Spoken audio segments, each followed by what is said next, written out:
Hello, everyone. We are happy to welcome you to our webinar that will be held as a part of the Summer EdTech virtual event. And this session will be dedicated to programmatic native advertising.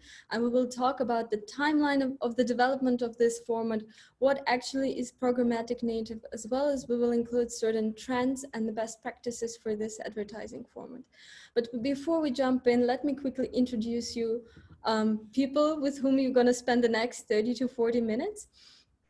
Also share the experts for this panel. So the presentation will be started by Lars Radmacher, our VP Business Development.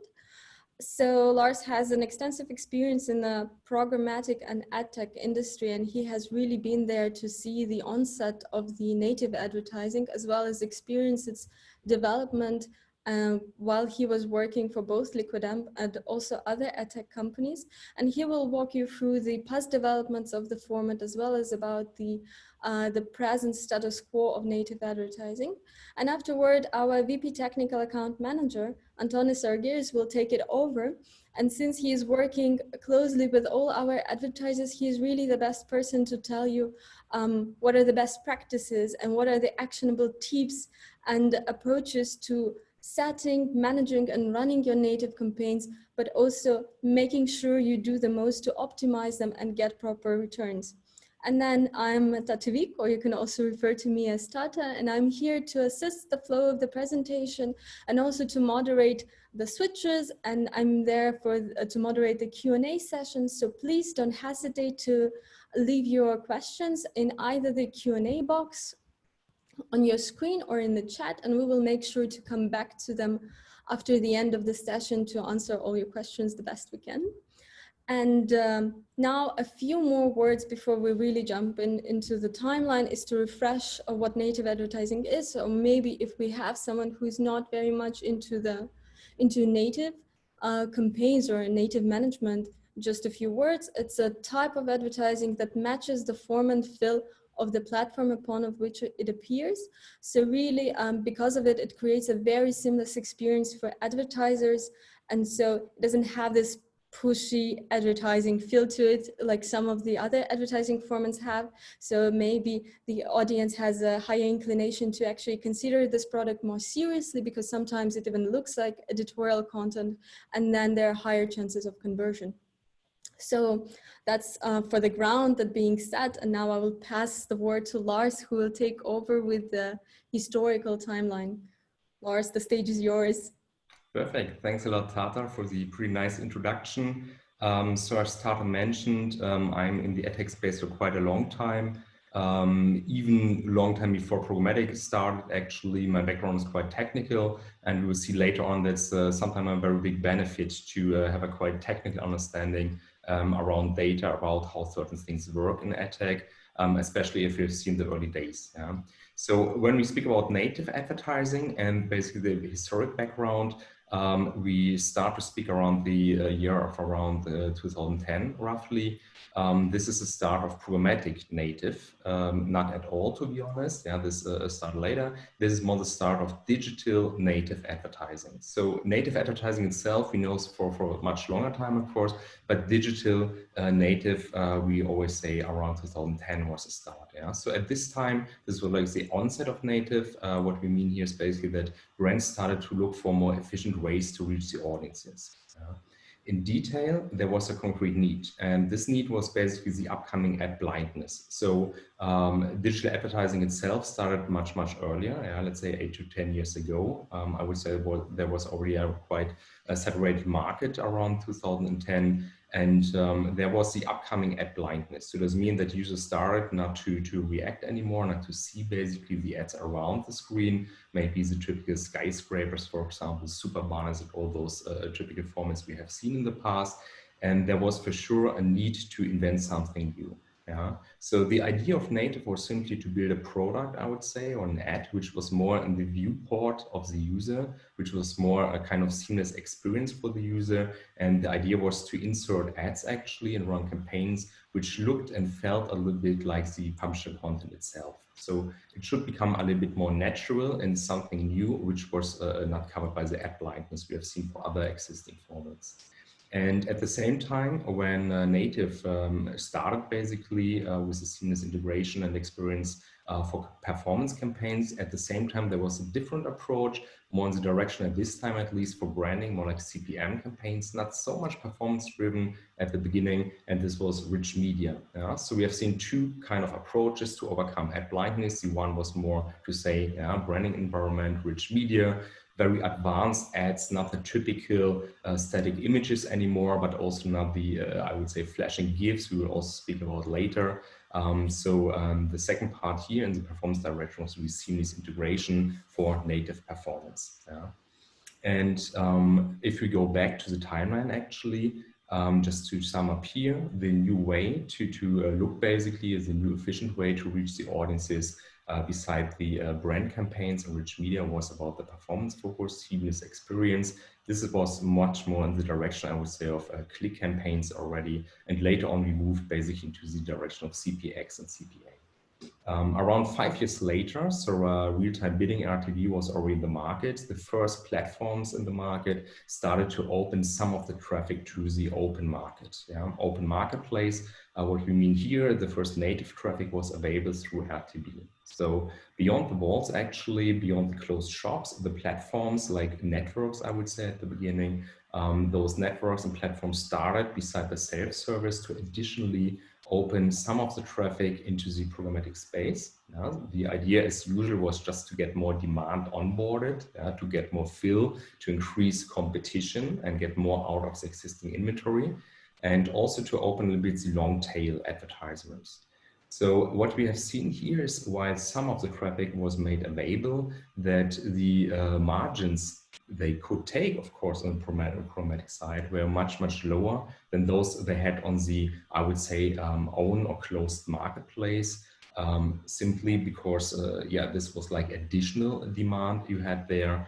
If you go for managed service on a closed shop, I would say, of course, you can take margins between 50 to 30% or even more, because there is added value. You have account managers talking to you, you have people to explain you where to run the campaigns, you have a service layer and so on. So there's a naturally higher margin. And if you go into programmatic and you expect the same margins, but just by opening access to traffic, of course, there's a mismatch. This will not work. So does mean what we have seen, traffic was opened, but because of the lower margins on the closed shops, it was limited traffic at the beginning. And what we also have seen at this time, that there was room for niche solutions. So as typically in programmatic space, if there's a new format, there are early adopters, for example, also at this time LiquidM, building a DSP interface which could run native ads. So this was not common in the market at this time. It was a niche product, it was a niche format, a new format in the market. Programmatic was completely new, and DSP slowly started to adopt. On our side, again, pretty the same as with mobile when we started the company. At this time, we had a big benefit. We did belong to Ligatus, Gruner and Jahr and Bertelsmann at this time. We replaced the self-service and have been one of the early adopters in the programmatic native space. So there was room basically for niche solutions, and this really made sense at this time. And this is basically what we have seen in the past. And then just to sum up here, based on OpenRTB and programmatic around, let's say, 4 to 5 years ago, much more native traffic was available in the market. It was easy to access, but of course, because of lower margins, basically the niche solutions had some, I would say, access to the inventory, but still was limited. So a lot of brands actually still preferred to directly go to the platforms. This is basically the historic background. And then if we move into the present day, so today, what do we see in the programmatic native advertising space? What we see is basically that it's more about additional reach and to leverage data. So in detail, native advertising, especially in the programmatic space today, means that native became a kind of commodity. So it is simply not a niche product anymore. It is available on most of the DSPs in the market. It's available through programmatic. It's available through direct bookings. It's all around in the big platforms from Facebook to Google to whoever, I would say. And still it makes sense to access basically this traffic through, for example, programmatic RTB, through DSPs like LiquidM and others. But I think it's also very important to understand that there are still performance issues. So much more traffic is available, but still because on the one hand of, I would say, the margin the platforms can take, but then more important, I think, also because of the data they're using already and the data they have around the user. Yeah, maybe like click behavior, conversion data, the complete funnel, simply much more data they can use when it comes to placement data, but also when it comes to the user itself, the performance, what kind of user it is. As more you can use, as better you will allocate and basically run campaigns. Of course, it makes sense. So there are some performance issues if you go to a closed shop, basically, a walled garden kind of, using a lot of data, and this is their right and it's simply right to do it. Then of course the performance will be much better. But then if you think about if you need to go to 10 to 15 to 20 networks to get the ultimate reach and to really find the valuable users on your own, then it makes sense to go through one platform. And this could be a native DSP or a DSP, basically, as we said. Native became commodity. So it's something most of the DSP are supporting. Based on the technical issues in the background, still it's quite important to have a platform where you are guided through the jungle, I would say, to overcome performance issues. It's quite important to have a partner on your side who's also in contact, and a very good one, with the premium publishers and the premium SSP and ad exchanges you want to access, to start to bundle inventory, not just around, I would say, the placement itself, but also to leverage the user data. So if basically you don't have capacity to do it on your own, if you don't have basically the data available on hand, then you can still talk to a DSP, go through the service layer, ask them, okay, what do you think, what's best to basically run a campaign, and how should I continue to optimize? So again, coming back to the summary of today's platform, actually, so additional reach and the leverage of data, this is actually what's happening already today. So native became a commodity to overcome performance issues, because of course you can set up a campaign and just let it run, but this is not efficient. This is not basically direct booking and someone is going to optimize for you. There are efforts in order to overcome the limited performance sometimes, and not just open additional reach through certain selected partners. It really makes sense to speak about, for example, deals, speak about user data which could be used. And this is not just about the hardcore performance part, I would say, to optimize CPR, CPAs, and so on. It's also about brand effect, what we also see more and more in the native space. So what we see today in native space when it comes to different type of campaigns, we have kind of everything. So at the beginning was hardcore performance.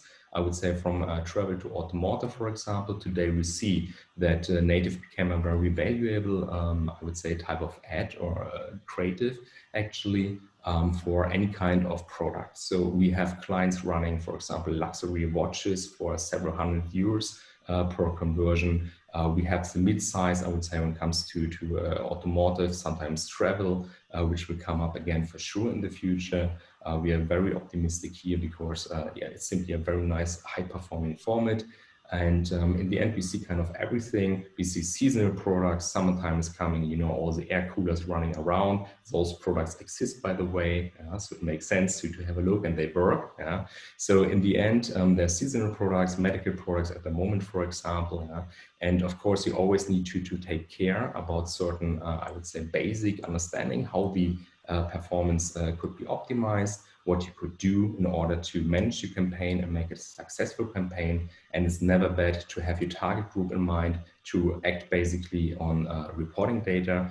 And beside this, of course, I think it doesn't make sense to rely too much on algorithms, because this means you need huge data available. So sometimes it's better just to talk to your account manager to make leverage of his knowledge, actually, to get recommendations about the match between the category of campaign and the category of inventory, and perhaps to work with a preferred partner, like, for example, also on the smart side, deal business, just to bundle inventory plus user data and find a good match between what you want to run, what you want to achieve, and what's available in the open market.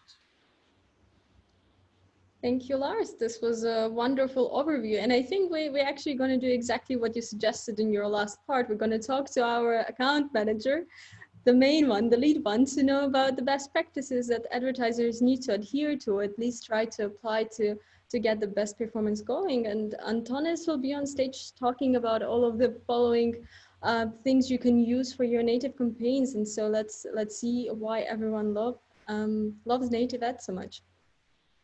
Thank you, Tada, and thank you, Lars, for the amazing overview that you offered regarding the past and present of native advertising. Let me introduce myself quickly. I'm Antonis from Athens, Greece, and I really hope some of you can join our beautiful islands if you have the chance at least this summer to go for some vacations.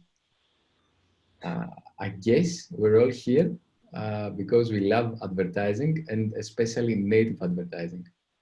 Why? Because it is remarkable for its ability to seamlessly match the form of publisher platforms. It doesn't obstruct or distract the user from viewing the content that he wanted to see.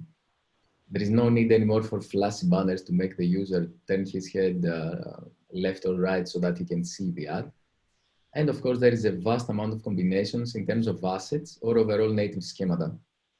Based on those and based on our experience, as Lars mentioned previously, the optimal specs that we always recommend are an image or a video, 15 to 30 seconds is the best, a title, which should be up to the point, catchy but not fishy, a short description that would still give the user a complete understanding of this product, a sponsored by message, and then some tips that we always offer is like using a logo so that everything is clear in terms of brand, and the CTA, the call to action, a short text that leads to the landing page. For instance, subscribe here. Let's not forget that the purpose of native advertising is to attract users to get more engaged with the ad and the relevant brand. And this will really, really help towards that end. In terms of optimization now, there are many kinds of algorithms and automation in delivery, the good old CPM and CPC, etc. Going one step forward, we have a nice new feature called CPC Plus. Given that this is not really an industry standard in terms of naming, you might see this also as CPLP. What is this? This is optimization towards landing page visits. So that it's not an automated optimization towards the initial click like the CPC, but towards the actual visit. So viewing the landing page, which in turn will maximize the effect of your advertisement. Still, nothing can really beat the good old manual optimization.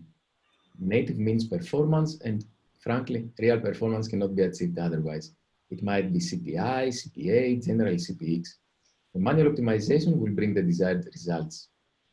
However, what we need to take into account is that this isn't just about installs or acquisitions on a specific campaign. It needs to be made across the whole funnel, and for this reason, you have to define a strategy, a clear strategy. For instance, not just optimize based on the current traffic that gives you conversions, but also trying to gain more through various channels like categories, SSPs, publishers, and many more. At the same time, improving the CTR and lowering the CPX at an extent that you will have the best conversion rate at the best price. Still keeping in mind that this is an evolving environment, it needs to change and adapt to the audience. So it might even be that you need to modify the campaign setup or the assets. For example, use a more matching description based on the audience itself. Next thing, and really, really important for native ads, is retargeting. Tell the story, tell your story. You can tell stories to the users of your campaigns by retargeting them using segments. The story starts with one of your campaigns. In our segment management, you can define that users that will see this campaign or interact with it should be added to a specific segment. These might be users that made the conversion, visited the landing page, made the 100% complete video view. Actually, there is full flexibility here. Then a second campaign will target this segment and tell the second part of your story. As always, there are many limitations and guidelines on native advertising. In this case, we will focus a bit on the landing pages. Actually, landing pages is a pretty big topic, one of the most important parts of native advertising. They can assist in the direction of delivering across premium and high quality publishers or get you blocked right away. As the primary goal of most ad campaigns is lead generation, you need to consider and optimize viewers' experience on the web page they land on after interacting with your ad. Native advertising is dynamic. You may also need to adapt this landing page based on the audience that you get. Actually, the biggest rule here is keep it simple. Just this, keep it simple. No need for tons of sticky images, text that causes confusion, just some text and a couple of images, and of course the necessary legal imprints. The landing page needs to have a clear and authentic message so that you can gain consumers' trust, but not exploit it. Needless to say that false promises, fake misleading comments, discreditation of other brands should be avoided. Having said that, I think it's time to pass the ball on again to Lars so he can let us know the future of native advertising. Perfect. Thanks a lot, Antonis. Yeah, before I proceed, just to confirm, I think it's very important to follow those rules in the end. As with most, I would say, new formats we have seen, especially in the programmatic space, yeah, where it's easy to lose control on both sides, actually, about the ads running and about the traffic you're going to buy. Of course, it is very important to make this manual checks about the traffic you buy, to speak, as I said before, also to your service partner, actually, and for example, a great team as we have it basically Antonis leading. So it's important to really understand the traffic, the audience you're going to buy, follow those basic rules, keep it simple. Keep it simple is really one of the most important parts. Don't overload, actually. Don't try to bullshit, just sell the product and the value you have.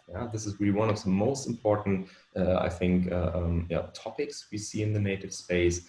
In the end, we only want to have basically on both sides, on the traffic side and on the ad side, we only want to have quality advertisers and basically inventory and audience data. And we can only achieve this if we really work together and connect the dots on both sides. When it comes to the future now of the basically native advertising we see in the market, so everything from, let's say, this year, next year on, what we see for sure is there is need to overcome technical issues still. So we have the standard in place, for example. I'm going to talk about a little bit, but it's also very important to provide quality solutions.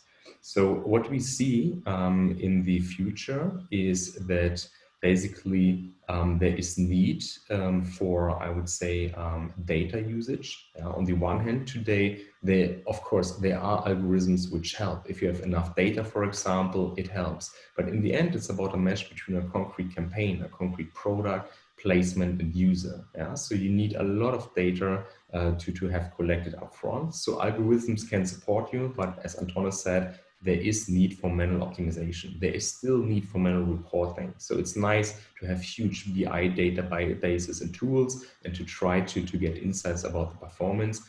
This is the current step we see already, so you can do it. I would say the combination of algorithms on the platform available, maybe like the CPC algorithm to achieve certain target click prices, or then to go beyond the click with something like CPC plus, certain products to optimize landing page views, for example. And in the end, the big dream of everyone is to have a CPA algorithm, which really only ensures that the CPA gets dropped. Actually, the performance gets better. But for this, you need a lot of data. This is basically what, of course, the bigger platforms don't share in the programmatic space, at least. This totally makes sense, but still between, I would say, the algorithm and the optimal kind of performance of the campaigns, there is the need to leverage the data and to act manually based on this. In the future, of course, there will be more algorithms. There is more machine learning. I even don't want to touch this topic of AI. So we are not here yet. Let's be true. Let's be honest here. So today it's about to make use of the available data cross-platform you're using, to have centralized reporting, but also to have a strong service team to help you through the jungle of, for example, programmatic inventory. The second point we see is simply that the first media platforms already come. So this is a big dream on the demand side. Since long, it became reality for some bigger trading desks to have one system on top of different, for example, DSPs. We personally work with the partner in the EMEA and one partner in the US, where we go in the direction, simply say, based on APIs. Again, it's a big topic of connectivity on the demand side. Based on APIs, there are systems built where basically media platforms plug in and combine the programmatic reach, plus direct booking through APIs with the closed shops. And simply say, on top of this, we're going to leverage data we collect. We have one reporting interface, we have the API connections basically, and then those systems are going to decide where to book. And this is the ultimate combination, I would say, beside the pure reach coming out from the programmatic space, plus the very high performance we see on the direct booking, self-service or managed service on the closed shops. So media platforms already exist today. And this is really, really, really interesting, because when it comes to the general programmatic space, it took much longer from the first initial native or the first initial, I would say, formats we were running until a point where we had media interface on top for kind of bookings of any kind. When it comes to native, we have been much faster than in the past with any kind of format. So media platforms today collecting data cross-platform, not just programmatic, but also direct booking exist already based on APIs. And then, of course, a very big part we see as well, and this is not just a big topic, you know, like 10 years ago, everyone spoke about A/B testing of display ads and stuff like that. So of course, it's important to have, again, some supportive tools here. In the future, we also see that, again, based on data collected, there will be also a big topic and a big hype around dynamic native ads. So just imagine, for example, the connection between something like CRM data, which could be used together with something like concrete, not just weather data, but for example, I don't know, flight data.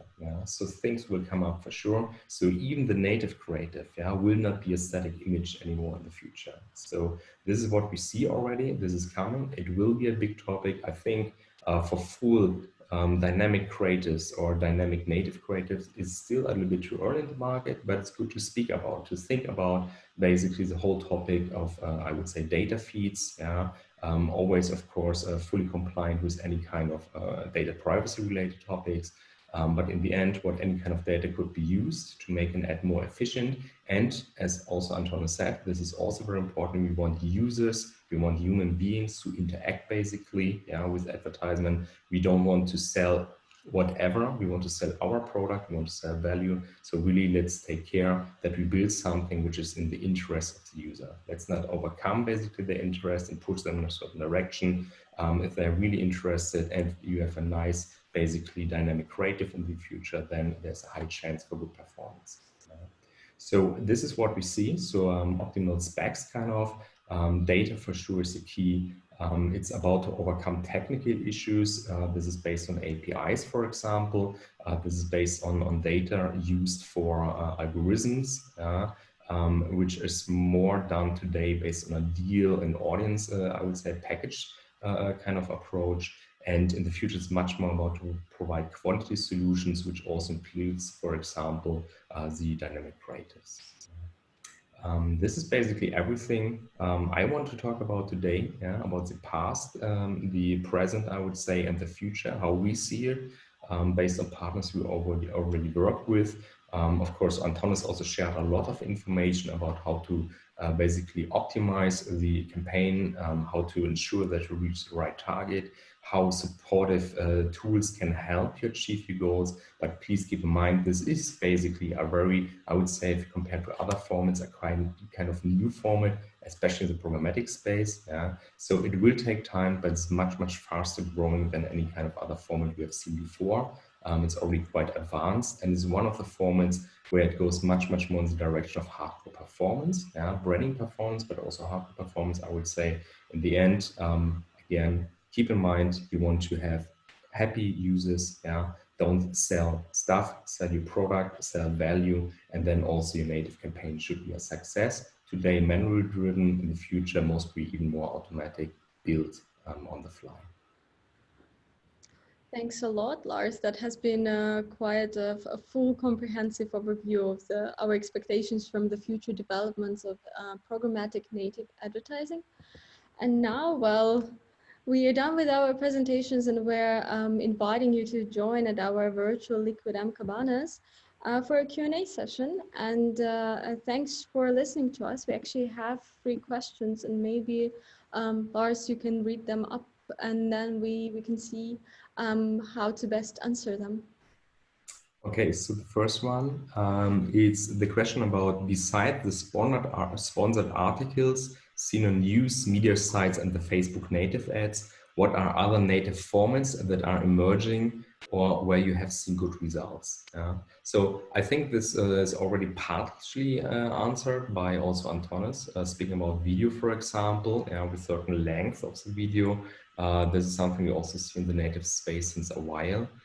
Beside that, I mean, overall, of course, there's a whole topic about, I would say, content recommendation, the existing networks. Maybe like recommendations by companies like Plista in the past, the European market, outbreak, Taboola in the future. So beside this content recommendation, what works just to generate traffic? There's also something run on our platform. It's a common type of campaigns we have running here just to generate more traffic. I think in the end, we have, to be honest, seen very nice performance always or quite often, of course, with recommendation from the service team for, I would say, any kind of ad. So we know, of course, that a lot of the big brands go directly to the closed shops, I would call them, whether they get either their own access to the marketplace or basically account management and managed service. But all of those, or a lot of those companies, also buy additionally on our side. Because, as I said also at the beginning, there are so many platforms, there's so much traffic available. Of course, for the biggest ones, you go for them. So you have like 1 or 2 contacts actually and logins, and you want to use a platform and you will be successful. But we have other partners which have huge reach available, very nice user data which could be leveraged as well. So again, it's more the topic about additional reach. And in the very far future, of course, beside topics like brand safety, you will understand that the user is who you are looking for. It's not so much the environment. So this means as more access to reach you have, as more clever data, and as better your service layer is, as better results you will have beside the big platforms. So we have seen basically everything from travel to luxury products, for example, cosmetics on the platform. We have seen automotive, of course, automotive, for example, but also travel at the moment, as you know, is quite slow, very low budgets. Of course, we all know why, but we are also very optimistic that it will come back because it is a product which works very nice. And beside this, all the seasonal products you always see. I hope this answers the question. The next point here from Carla actually is, given GDPR restrictions, how to beat use data to target and optimize in programmatic. I think it's more like user data. I mean, in the end, the big question is always what you use. So GDPR, PIs and so on is not a topic you should play with for sure. It's always about to respect, basically, also supported by new frameworks. You should always respect the choice of the user. That's most important. It's not about personal identifier data in the end, but of course you could start and say, okay, this user is, for example, a high-performing user, is someone who clicks on ads. This already will really dramatically put down the funnel from impression to someone who really clicks on ads, and you will see there are not so many people. You know the click rates, actually, you know the conversion rates and so on. I think there is a lot of data you could use, sometimes with consent of the user, of course, and that's most important. If it's needed in other areas, it could simply be to say, okay, as I said, performance data of the user. It could simply be to say, okay, a certain user of a certain high-level category, so no detailed information. It's not about, I would say, concrete domains. It's not about concrete pages or whatever, or apps he's using. There's a lot of data you can still use, fully GDPR compliant, of course. The restrictions have their, I would say, there was need for those restrictions. We know how the economy grew over the last years, but there's still a lot of data actually you can use, you should use in the end. And then there is still, especially if you work together with, for example, premium publishers, there could be still access, fully privacy data compliant to first-party data. Sometimes it could be about CRM data, which we share by the user with the brand buying. So there's so much we can use. There is really no need to I would say, leak non-acceptable data. Then basically, the next question is, what are some of the major media platforms for native? I mean, I can only speak about those we work together. Quite often they also, I would say, are kind of not stealth mode, but when it comes to media platforms, I think there's one from the German market we like a lot. They're a pretty nice partner of us. It's called Join Native. This is a company for sure you should look for in the future. Already connect to the major players, starting into the programmatic space right now. This is really, those are guys who really know what they do. When it comes to the US and other markets, to be honest, I think beside EMEA, US is the biggest market. I think it just makes sense to look around. They're easy to find. Quite often they have some, I would say, certain limits on a monthly basis how much you need to spend. Of course, this is something you don't find if you go directly to a DSP like us. Yeah, of course, we in some cases we also go for minimums, but most often it's more like to sign up, go and give it a try, including the service layer. When it comes to the media platforms, of course, they have a very high value. And here it makes sense that they also accept only very big, I would say, brands. This is everything I can see on my side when it comes to the FAQs, to the Q&As actually. Yeah, not much more to add, to be honest. We can do a last call for any left questions, and then if we don't get any, then we will be wrapping it up. So, but of course, you can always get in touch with us directly in case you get more questions later on, and feel free to drop them and we'll do our best to answer them. Thank you very much for joining us today. It was a pleasure. Hopefully you had an informative evening hour. Perfect. Thanks a lot also to you, Tata and Antonis. Thank you. Thank you very much, everyone, for joining. Ciao. Bye-bye. Bye.